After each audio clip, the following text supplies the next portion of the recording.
Hello, இது fish அக்வாரியமோட part 2 வீடியோங்க. Part 1ல் நானும் என் பசங்களும் அப்படியே ஃபுட்டு அள்ளி அள்ளி தெளிச்சிருந்தோம். போய் பார்க்கலான்னா போய் பார்த்துட்டு வாங்க, நல்லாயிருக்கும். அதாங்க டிஃப்ரெண்ட் வெரைட்டி ஆஃப் ஃபிஷ்ஷஸ் தாங்க. ஃபுல்லாகவே லைட்டிங்கோட சூப்பராக இருந்துச்சு. எல்லாத்தோட நேம்லாம் கீழே போட்டிருந்தாங்க, பட் நாங்கள் அதை நோட்டீஸ் பண்ணல. உள்ளே வந்து லைட்டிங்கோட சாங் போட்டிருந்தாங்க. நான் கட் பண்ணிவிட்டு தான் நான் என்னோடய வாய்ஸ் ஓவர் கொடுத்துருக்கேன். அதுக்கு ஒன்றே எங்கள் குட்டீஸ் அங்கங்கே நின்று டான்ஸ் ஆடிட்டு இருந்தாங்க.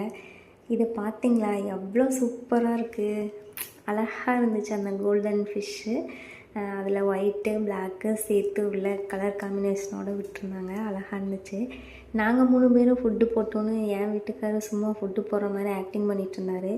அதையும் நம்பி நிறையா ஃபிஷ்ஷு வந்து ஆன்னு வாயை திறந்துட்டு இருந்தாங்க. பாவம், ஏமாற்றிட்டாரு.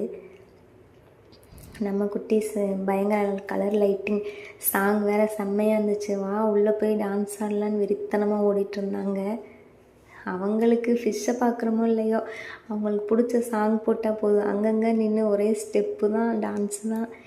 இது பாருங்கங்க, சூப்பராக இருந்துச்சுங்க நிஜமாகவே. அண்டர் கிரவுண்டு ஃபிஷ்ஷு ஃபுல்லாக நம்ம மேலே சைடில் லெஃப்டில் ரைட்டில் எங்கே திரும்பினாலும் குட்டி குட்டியாக ஃபிஷ்ஷு அழகாக இருந்துச்சு. Pink, yellow, white, black, red, அதில் இல்லாத கலரே இல்லைங்க. சூப்பராக இருந்துச்சு. எனக்கும் இதை பார்த்த உடனே ரொம்ப ஆசையாக இருந்துச்சு. நம்ம வீட்லேயும் இந்த மாதிரி ஒரு ஃபிஷ் டேங்க் வாங்கி வச்சு கலராக ஃபிஷ் வாங்கி விட்டு பார்த்துக்கணும் அப்படின்ற மாதிரி ஆசையாக இருந்துச்சு. உங்கள் வீட்டில் ஃபிஷ் டேங்க் இருந்தால் நீங்கள் அதை எப்படி மெயின்டைன் பண்ணுறீங்கன்னு கண்டிப்பாக ஷேர் பண்ணுங்கள். நெக்ஸ்ட் வீடியோவில் பார்க்கலாம். பாய்.